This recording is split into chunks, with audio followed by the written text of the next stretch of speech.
हम जिस दुनिया में रहते हैं वहां सब कुछ देख सुन और महसूस कर पाते हैं, मगर हमारी दुनिया जैसी ही और भी दुनिया है जिसे हम देख नहीं सकते। उन्हीं में से एक है आत्माओं की दुनिया। आमतौर पर हम उन्हें देख नहीं पाते, मगर कभी कभी वो अपने होने का एहसास करा देती है। एक ठंडी हवा, एक हल्की सी आहट, या फिर बिना किसी वजह के डर। आज की कहानी जुड़ी है इंडियन पैरानॉर्मल एक्सपर्ट गौरव तिवारी से, जिसने हजारों भूतिया जगहों पर जाकर इन आत्माओं के दुख दर्द को समझने की कोशिश की। लेकिन 7 जुलाई 2016 को वो अपने ही अपार्टमेंट में रहस्यमयी तरीके से मृत पाए गए। सवाल ये नहीं कि वो मरे कैसे, सवाल ये है कि उनकी मौत से कुछ दिन पहले उनके साथ आखिर हुआ क्या था। मुझे पता था एक ना एक दिन ये होने वाला है, पर इतनी जल्दी होगा मुझे अंदाजा नहीं था। लेकिन मैं हिम्मत नहीं हार सकता। अगर मैं टूट गया तो मान्या और टीम भी टूट जाएगी। उन्हें मेरी जरूरत है। गौरव कई गंभीर समस्याओं के बीच जूझ रहा था। वो कुछ सोच ही रहा होता है कि उसी पल उसका फोन बज उठा।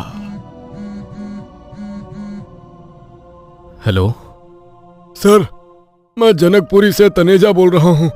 हमारे फ्लैट में कुछ तो ऐसा है जो हम सबकी समझ से बाहर है। इस केस को सिर्फ आप ही सॉल्व कर सकते हैं। देखिए, शांत हो जाइए और साफ साफ बताइए क्या हुआ। मेरी बेटी की तबीयत दिन ब दिन बिगड़ती ही जा रही है। अचानक उसकी आंखें बिल्कुल बदल जाती हैं और मुंह से अलग अलग लोगों की आवाजें निकलने लगती हैं, जैसे उसके अंदर कोई और चीज हो। आपने डॉक्टर को दिखाया?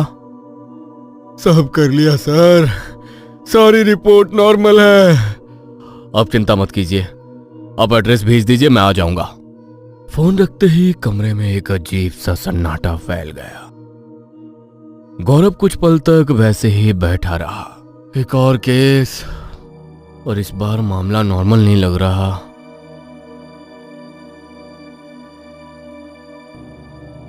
सर, सब ठीक है? हाँ, एक केस था जनकपुरी का, हमें जल्दी वहां जाना होगा।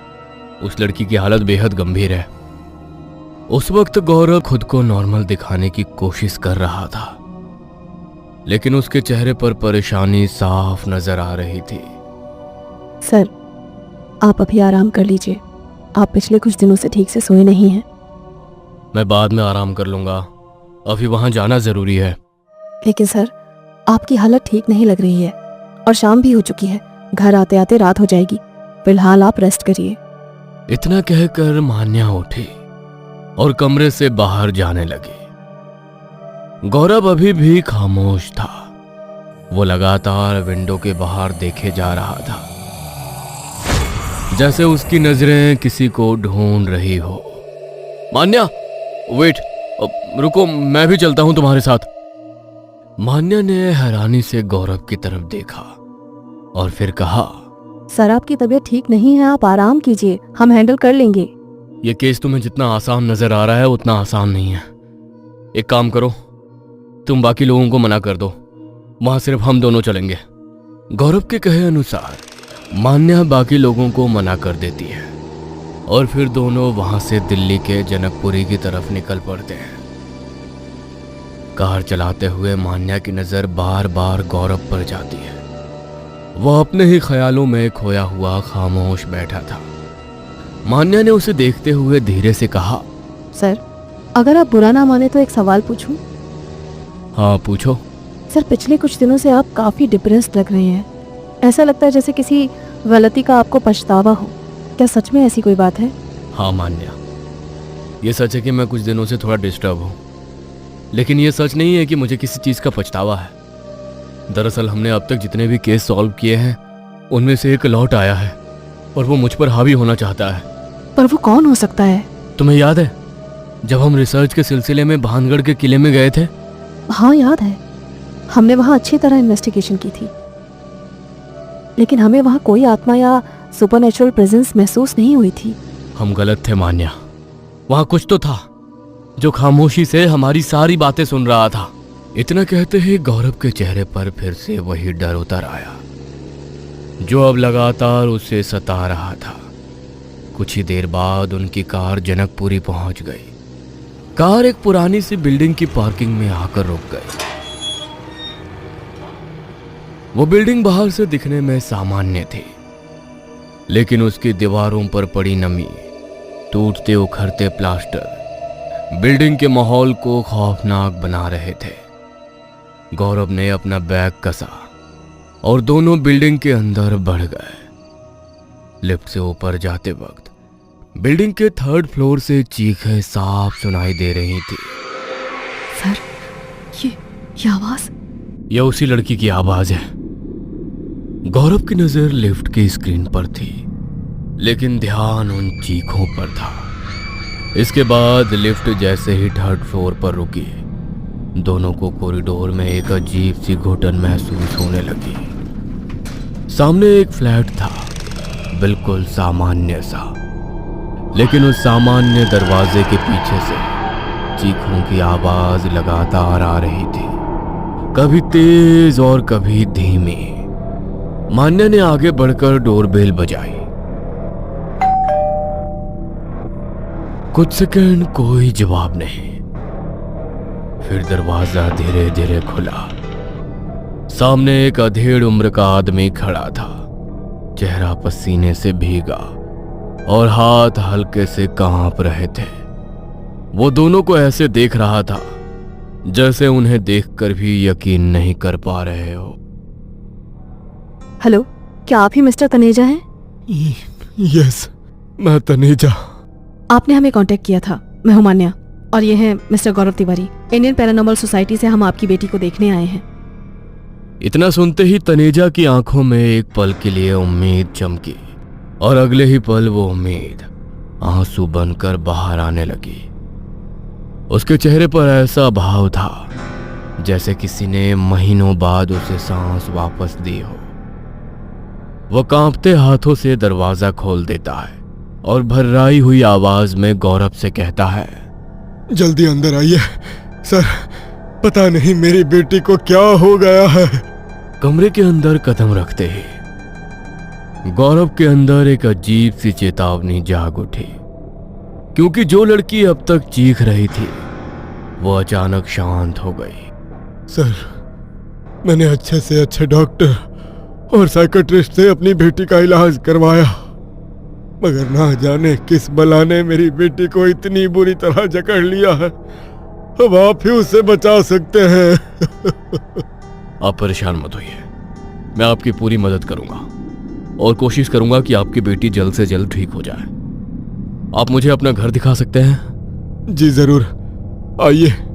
मिस्टर तनेजा ने उन दोनों को अपना सारा घर दिखाया, जहां गौरव उस लड़की की जिंदगी से जुड़ी हुई चीजों को देखता हुआ मिस्टर तनेजा से सवाल कर रहा था। तभी उसकी नजर दीवार पर लगी एक छोटी सी पिक्चर पर गई, जिसमें वो लड़की भानगढ़ के किले के अंदर खड़ी है। उस पिक्चर को देखकर गौरव ने कहा, यह तो भानगढ़ का किला है। आपकी बेटी वहां कब गई थी? यही कोई 20 दिनों पहले वो अपने दोस्तों के साथ वहां गई थी। वहां से आने के कुछ दिन बाद से ही वो अजीबोगरीब हरकतें करने लगी, जैसे कई सारी आवाजों में बोलना, कभी अपने सिर के बाल खींचना और गुस्से में अपने ही हाथ पैर में दांत से काटना। ये मेरी बेटी नहीं हो सकती, इसमें कुछ तो ऐसी चीज है जो इसे परेशान कर रही है। यह अजीब वाकया सुनने के बाद गौरव ने अपना चेहरा सख्त करते हुए कहा, मुझे अपनी बेटी के कमरे में ले चलिए। गौरव के दाखिल होने से पहले मान्या ने उस लड़की के सामने 3 कैमरे लगाए और अन्य कई डिवाइस जो भूत प्रेत आत्माओं को डिटेक्ट करने में मदद करते थे। इसके बाद गौरव हाथ में फ्रीक्वेंसी रिकॉर्डर लिए हुए रूम में दाखिल हो गया। अचानक उस लड़की की चीखने की आवाजें एक बार फिर शुरू हो गई। मिस्टर तनेजा की बेटी अपने बेड पर बैठी हुई जोर जोर से चीख रही थी। उसका चेहरा सख्त और आंखें पूरी तरह से काली दिखाई दे रही थी। वो उसे देखते ही मुस्कुराने लगी, मानो वो उसे पहले से ही जानती हो और जैसे उसी का इंतजार कर रही हो। वक्त लगा पर मैंने तुझे खोज लिया।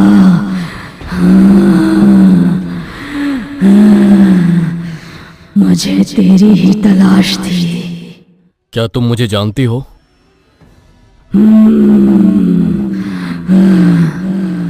लड़की ने गौरव को घूरते हुए चुपचाप हाँ में अपना सिर हिलाया। हैरानी की बात है, जब से ये सब चल रहा है मेरी बेटी ने आज पहली बार अपने मुंह से कुछ कहा है। गौरव उस लड़की से कुछ और सवाल करना शुरू करता है। तुम कौन हो और तुम्हारी इस लड़की के ऊपर हावी होने की वजह क्या है? हम में से सबकी अपनी अपनी वजह है। इस बार लड़की की आवाज सुनकर गौरव हैरान हो जाता है। सबकी वजह मतलब इस लड़की के शरीर में तुम्हारे अलावा भी कोई है? बिल्कुल।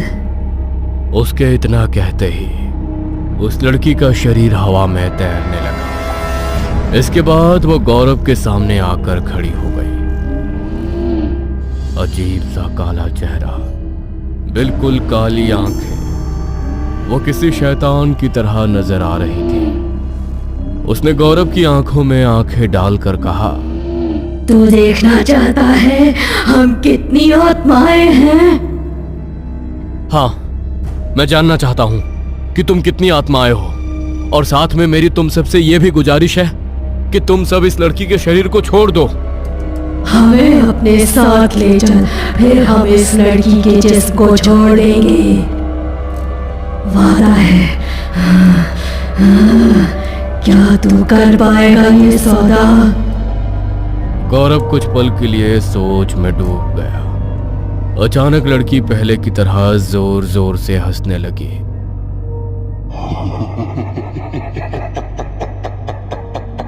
फिर अचानक रोने लगी।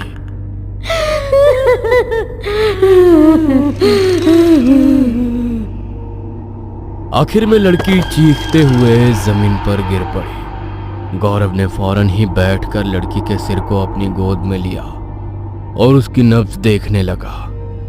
तभी उसे एहसास हुआ जैसे उसके आसपास कोई खड़ा हो। उसने सिर उठाकर अपने चारों तरफ देखा। कुछ 40 काले साए उसे घेर कर खड़े थे। अपने 10 सालों के करियर में गौरव ने खतरनाक से खतरनाक प्रेतात्माओं का न सिर्फ सामना किया था, बल्कि उन पर रिसर्च करके उन्हें मुक्ति भी दी थी। पर यह पहली बार था जब गौरव की आंखों में खौफ नजर आ रहा था। एक शरीर में 40 आत्माएं, किसी की भी रूह कांप सकती थी इस बारे में जानकर। मगर गौरव ने तुरंत ही खुद को संभाला और कहा, मुझे तुम सभी का सौदा मंजूर है, पर तुम्हें वादा करना होगा आज के बाद इस बेगुनाह लड़की के शरीर में भूल कर भी वापस नहीं आओगे। गौरव के इतना कहते ही कमरे में एक अजीब सा सन्नाटा फैल गया। वो 40 के 40 साए गायब हो चुके थे, लेकिन उसी पल गौरव जमीन पर गिरकर कांपने लगा। उसका चेहरा उस लड़की के जैसा सख्त, बेजान और काला पड़ने लगा।